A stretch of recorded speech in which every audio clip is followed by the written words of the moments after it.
kasus dugaan ijazah palsu Joko Widodo semakin kesini semakin melebar, sudah ditetapkan tersangkanya. Satu keganjilan karena diterapkan pasal-pasal 32 dan 35 di Undang-Undang ITE. Dan itu tidak tepat karena saya tidak melakukan rekayasa dan manipulasi.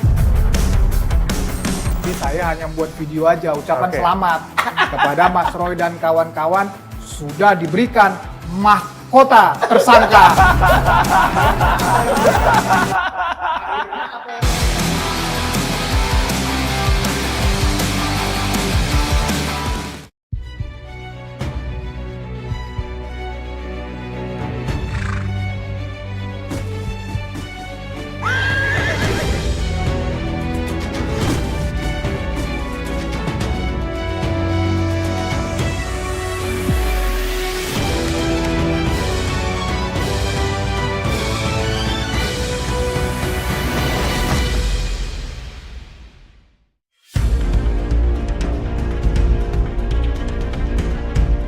Kisru tudingan ijazah palsu Presiden ke-7 RI, Joko Widodo, kembali memasuki babak penting.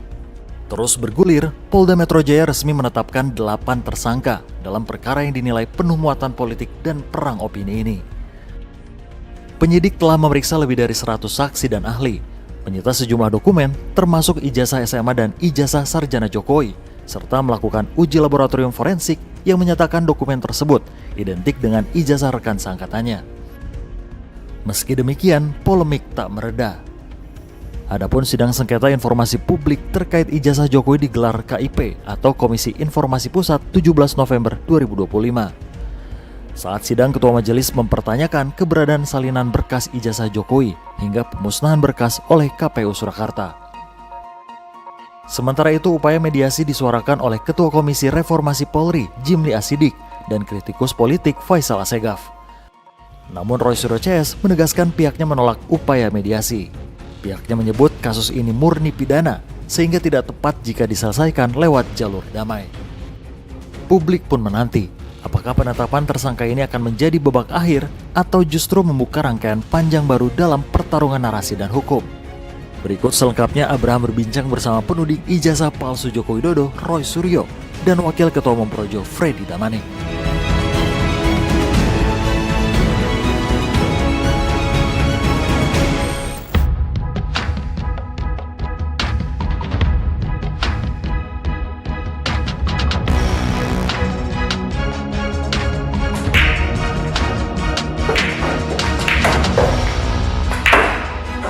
Ketika breakshot dilakukan, bola-bola di meja ini akan mengarah liar layaknya kasus dugaan ijazah palsu Joko Widodo yang opini liar semakin kesini semakin melebar dan bahkan dalam perjalanannya sudah ditetapkan tersangkanya.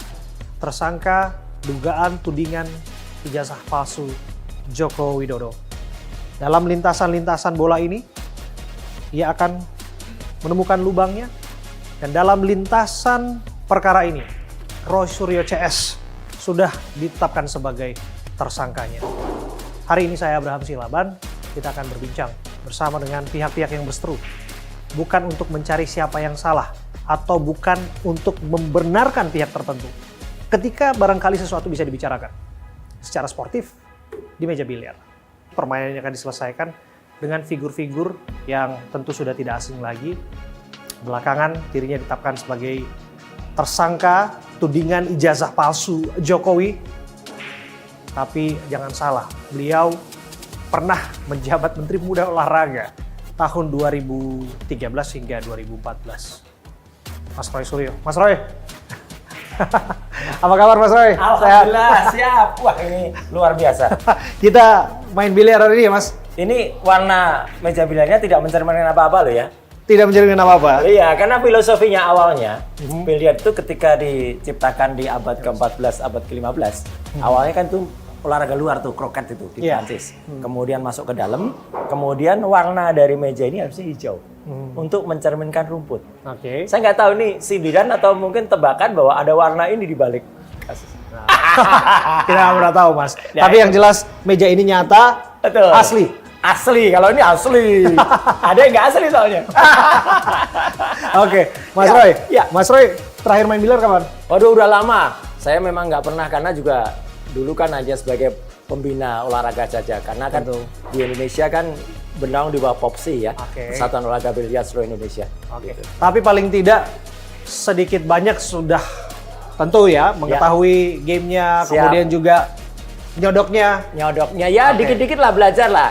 Kan kita juga bangga punya pemain-pemain yang luar biasa di Indonesia. Ada Mas Irfan, ada Mas Dika dan kawan-kawan. Luar biasa. Ya. Dan Mas Roy tentu main biliar ini nggak sendiri ya Mas? Oh, harus. Kalau sendiri namanya itu biliar mandiri. Lain, nggak ada. Iya. Oke. Karena menghadapnya ke polisi kemarin juga rame-rame Iya. gitu kan ya. Dan Ya. main biliarnya juga harus ada temennya. Betul. Menghadapnya ke polisi itu kayak salah satu cabang olahraga di biliar. Iya. Bukan cabang, salah satu spesifik. Oke. Ditersangkakan 8 orang. Nah, berarti ada juga 8 ball nanti. Luar biasa. Dan Mas Roy, langsung Ya. saja kita akan Oke. ajak lawannya Mas Roy Siap. kali ini. Lawan yang tentu Mas Roy juga Ya, ini saya nggak taruh aja asing. supaya nyantai. Ya. Silakan Mas Roy. Ya. Dan kita akan panggilkan ini sosok yang kok saya yakin beliau punya kemampuan main biliar karena dari mana asal muasal beliau berada, di situ olahraga ini cukup populer. Betul. Gitu. Ya. Dan beliau ya sering berhadapan lah, bersilang pendapat dengan Mas Roy. Siapa lagi kalau bukan Bang Freddy Damanik. Bang Ya. Freddy, Ayo. apa kabar? Selamat sore, Bung Abraham. Ya. Ayo, Mas Redi. Ya, Mas Roy. Ya, ini salaman nih di sini nih Oh, kan. salaman. Kita selalu salaman. Selalu salaman Nggak ada ya. Masalah. Terakhir main kapan? Saya sih bukan pemain biliar ya. Saya aslinya maratoner, pelari. Weh. Nah, memang saya malu sebetulnya selaku orang Siantar nggak bisa main biliar. Tapi nanti justru kalau saya ngaku bisa main biliar nanti diketawa-ketawain orang Siantar. Saya main biliar itu kalau misalnya ke hotel ada meja biliar, itu saya pukul-pukul Wah, gitu aja. itu namanya pemain, beneran ya. Bukan, Tapi gini, karena ada yang terhampang di situ aja Mas Roy iseng pukul Oke. gitu aja. Enggak, tapi masalahnya beliau mengatakan malu kalau mengaku bisa, Hah? tapi ternyata tidak bisa. Persoalannya mengakunya itu. Iya. Karena ada yang mengaku-ngaku bahwa itu ijazah palsu. Nah, dia tersangka. yes. Atau bisa jadi memang itu ijazah asli. Tapi lebih baik juga. Tadi kan Mas Redi ngaku kan, salah satu penggemarnya olahraga lari kan gitu. Saya khawatir teman-teman beliau nanti akan lari dari kenyataan. Ini hati-hati kita masalah pengakuan, Mas. Oh gitu ya? Iya, Mas.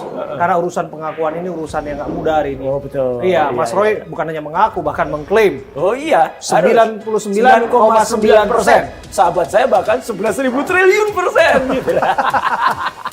Dan Ya. ya tentu ya pengakuan itu harus diuji. Yang menarik ya, Bung Freddy ya, Ya.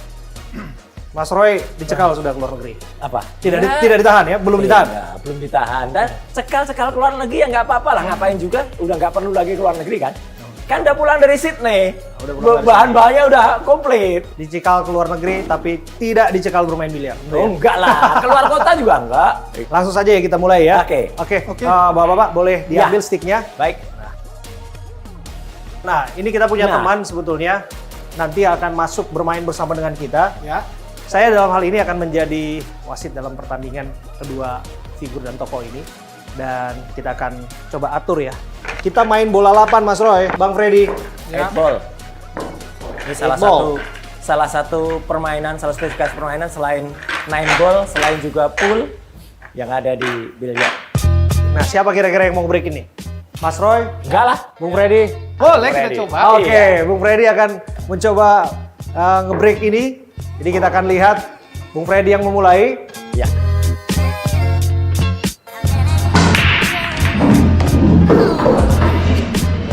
Masuk angka 11. Itu 11 itu ada maknanya. Apa maknanya, Mas? Menpora ke-11. Yang pertama dimasukin. Iya, makanya yang bisa masukin Menpora ke-11 itu Freddy Damanik. Masukin kemana dulu? Aduh, Kita tunggu.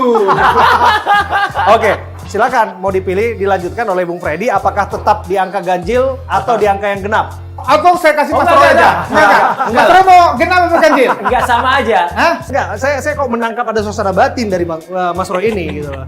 Di dalam hatinya ingin memilih ganjil. Karena satu, beliau adalah Menpora ke-11. Oke. Yang kedua, jangan-jangan beliau merasa ada keganjilan dalam Ya penersakan. itu makanya. Berarti Mas Roy silakan. Waduh. Tapi yang main tentu Yang ya main Mas dong, Roy. yang main Nah, dong, Mas Freddy aja. Bung Freddy genap. Iya. Karena dalam hatinya kok saya bisa baca genap sudah apa yang diperjuangkan hari ini Betul. untuk mentersangkakan ingin Mas Roy dan kawan-kawan. Gitu. Silakan Mas Freddy. Waduh. Ya. Silakan Mas Roy. Ini bebas Oke. free ball sekarang. Free Ya. ball ya. Karena tadi tidak ada yang kena, sekarang Mas Roy Nah, ini aja satu masuk. angka 1. Boleh nggak? Belum menembak angka 1, Mas. Ya. Sebutkan satu keganjilan yang menurut Mas Roy kenapa pada akhirnya Mas Roy ditersangkakan oleh penyidik Polda Metro Jaya. Satu keganjilan karena diterapkan pasal-pasal 32 dan 35 di Undang-Undang ITE. Yang kebetulan saya membuat undang-undang itu. Dan itu tidak tepat karena saya tidak melakukan rekayasa dan manipulasi.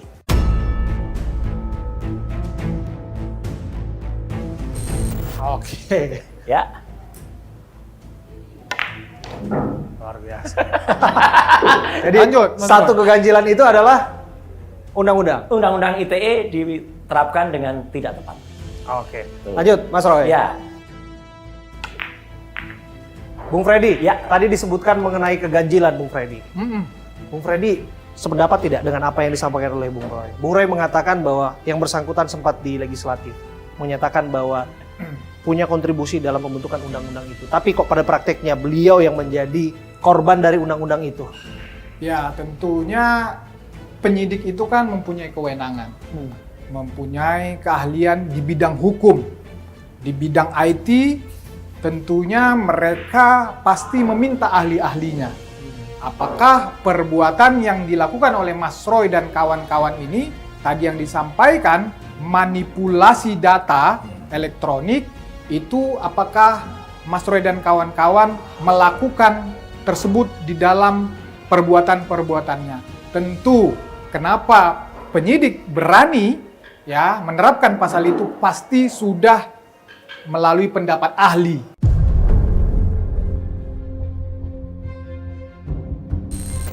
Ya, ahli IT-nya, ahli katakanlah undang-undang tersebut. Tadi Mas Roy mengatakan dia yang buat, tapi kan ada lagi ahli-ahli yang lain. Oke. Tentunya saya percaya penyidik profesional tidak sembarangan menerapkan pasal tersebut. Ya Mas Roy, soal ahli tersebut kan sudah diajukan ahli-ahli Iya, yang itulah dari pihak makanya. Mas Roy. Gak apa-apa, Bu saya Risma dan menghormati kawan-kawan. pendapatnya Bang Freddy, tapi juga menghormati pendapatnya para penyidik. Tapi ternyata setelah saya tahu siapa-siapa ahli yang kemarin dihadirkan oleh penyidik, mereka tidak ada keterlibatan dalam Undang-Undang ITE. Jadi mereka itu hanya ahli, mungkin dosen di mana yang kemudian membaca. Jadi mereka satu nggak terlibat dalam pembuatan, nggak ngerti filosofi awalnya, istilahnya adalah sejarahnya kemudian naskah akademiknya. Sedangkan yang kita hadirkan, karena saya kan nggak mungkin menjadi ahli dalam kasus saya kan, itu jadi kita hadirkan nanti seorang profesor yang dulu benar-benar terlibat di dalam pembuatan Undang-Undang ITE. Nah itu yang sangat mengerti dan beliau mengatakan bahwa ini sangat tidak benar. Undang-undang ini kan untuk transaksi elektronik, bukan untuk mentersangkakan orang. Dan ijazah itu barang analog, nggak bisa dikenakan dengan undang-undang bukti elektronik ini. Lucunya, ijazah hasil scan yang ditampilkan tuh akhirnya alhamdulillah saya juga udah dapat, tidak ada watermarknya, tidak ada embossnya, fotonya juga berada di atas cap.